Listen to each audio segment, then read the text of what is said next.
You're listening to The Voice of Russia. I'm Brendan Cole. Today we're talking about the sexual exploitation of children in the UK. Joining me in The Voice of Russia's London studio to discuss this is Fiaz Morgal. He's the founder and director of the group Faith Matters. Wendy Shepherd from Barnardo's. Tommy Robinson from the English Defence League. And Roger Griffin from Oxford Brookes University. Roger Griffin, I'm just going to turn to you. Give me a flavour of what similar sort of cases have happened like this across Europe, and what kind of impact have they had on their societies? Obviously, what alarms me is the fact that though historically lots of people are worried about the rise of fascism, the rise of Islamophobia and the obsession with national identity as if there's a single pure national identity is a phenomenon which is now the most powerful enemy of liberal values, and these people are not fascists and they're not Nazis, but they do have a very deep concern about national identity. And can I just say, as a liberal, there are three issues where I think Tommy Robinson is onto something, but it's the way he goes about addressing them that I have big problems with. And the three issues I'd like to stress is, A, there are huge issues about identity in Europe. Obviously, what Breivik did about it by trying to start an anti-Muslim crusade was absolutely abhorrent. But there are issues about identity and the type of Europe that is developing from due to mass immigration and the rise of multi-faith communities in Europe. And in the case in Rochdale, can I point out that The Guardian itself published an article in which it quoted statistics from the CEOP, the Child Exploitation Online Protection Centre, which said that of the 2,000 cases of grooming that they are investigating, 46% of those did involve Pakistani Asians or Muslims. I think Asian is a very strange term, but only 7% Pakistani Asians are in the country. So there is a massive overrepresentation of Pakistani males involved in gang grooming. Now, the inference from that for me is not that there's a massive problem in Islam or in being a Muslim, but there is something about Pakistani culture and society in respect of how a very small percentage of its males feel legitimate in grooming sex slaves, which I think has to be addressed quite specifically. And the third point I'd like to throw in is the fact that it is absolutely true that in country after country, some attempts by the police and social services to involve themselves in investigating crimes or malpractice in ethnic communities is inhibited by political correctness. Fiaz Morgal, what do you make of that? It's political correctness. These are issues that people are handling with kid gloves, and this is to the detriment of the welfare of children. I mean, I think political correctness really is not the big factor here. I mean, the big factor here, specifically if we're looking at issues of grooming that have taken place, are about getting communities to understand that the responsibility for other people also rests with them. Communities need to realize it's not them and us mentality. This is not about the Pakistani community protecting itself. It should never be. And those kind of messages also need to go into the Pakistani community. The person across the road who's your neighbor, who's a white neighbor, equally should have your respect, and their dignity need to be protected. That's the kind of messaging that we need to get across in our communities. That's the kind of messaging we as an organization try to do. But I think just to kind of sum up, this is about all of us, I think in many instances, trying to take responsibility, and particularly within the Pakistani community, a red line that actually other people do matter, and that other people and their rights also do matter. Tommy Robinson from the English Defence League. Some could say that actually the more closed society, I guess religions that have a degree of sexual taboos may have more problems with dealing with sexual abuse. The child sexual abuse case in the Catholic Church in Ireland is a clear example of that. Got nothing to do with Islam, hasn't it? What I'm hearing a lot of is from Muslims seems to be victim blaming, because girls are out on the street drinking late at night. A girl should be able to walk down the street naked at 12 years old without getting raped or groomed and abused. And I think everyone agrees with that, though, to be fair, Tommy Robinson. Nobody agrees that they're fair game. So that's what I hear. But in Rochdale, a local Muslim counsellor went to the court trial and defended those men. Now they've been convicted of paedophilia. There's been no apology for him defending them. There's been no resignation. There's been no public outcry by the local Muslim community for him to leave his position of power.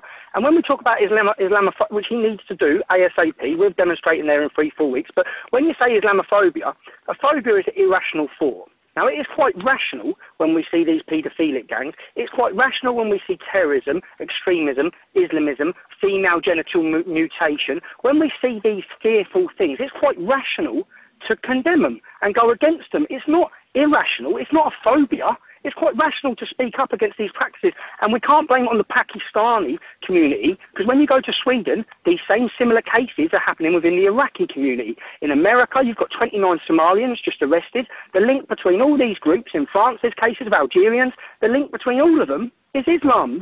And I'm merely pointing them out. I don't hate Muslims. I actually quite like a lot of Muslims I've grown up with in Luton, but there is a problem embedded in their ideology which promotes hatred against non-Muslims. It promotes sexual slavery against non-Muslims. A key issue about this is I guess the wider issue is this an indictment on society? And Wendy Shepherd from Barnardo's, what does this say about British society? There's a whole raft of issues here, and it's clear from that particular case that, you know, police should have acted quicker, social services should have been in there quicker. Has been a general complacency about children who've been sexually exploited. I've worked in this area for 20 years, 12 years specifically on exploitation. It took the racial issue to put it on the front page of the Times. That's what I object to. I object to the fact that children who were exploited for many years were ignored until somebody could say, oh, it's this particular group that are doing it. It's not about that particular group. This has happened to children for centuries. And what we're seeing now is it coming to the fore much more clearly. I remember and lived through the child abuse scandal in Cleveland that had nothing to do with other than white British families. And that essentially, for me, quietened down society on sexual abuse. The fact that there was a trial about, and the fact that it was called a scandal, actually rendered people helpless in dealing with sexual abuse and sexual exploitation, and made paediatricians fearful to even examine. And this, I think, is another way that we silence, in secret, the abuse of children, and we keep it there by taking it off those children and putting it on to a section of society to blame.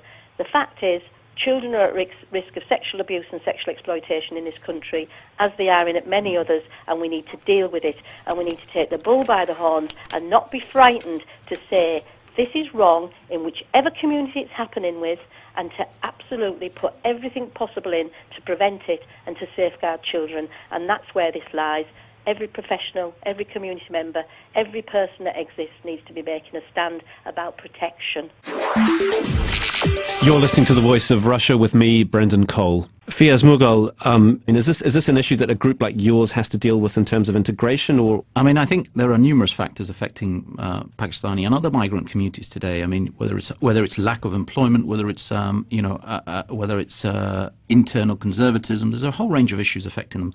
That's no excuse for what's happened to these young girls. However, saying that, within the work we do, we also make it very clear that if there are underlying problems around child protection, that institutions need to be able to be developed, to be robust, to pick up those issues. So that's part of the work we do. And that's why I completely agree with the speaker from Barnardo's. This is an issue that affects us all, but we need to strengthen and make more robust those institutions within migrant and communities like the Pakistani community. So the answer is yes, we will continue to do that work and strengthen those institutions to protect the innocent and the vulnerable. I'll just come back to two things Tommy said. I want to go back to the two things that Tommy said. Tommy's talked about FGM, terrorism. He talks about everything that's a problem with Islam, frankly. I mean, and, you know, within the Quranic text, it's very clear. Anti-terrorism statements very clear in there. FGM, not even mentioned. These are clearly cultural things. Talks about Iraqi communities having problems and doesn't talk about issues of migration and identity, which the speaker from Oxford Brookes has mentioned. So again, it's all about blaming Islam. He then says, I don't hate Islam. We run a project called the Tell Mama Project.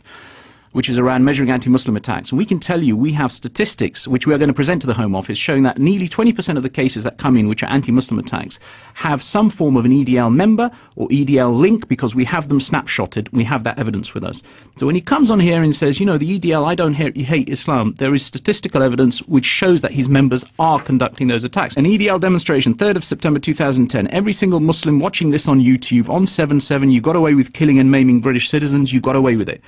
You had better understand that we've built a network from one end of this country to the other, and we will not tolerate it, and the Islamic community will feel the full force of the EDL.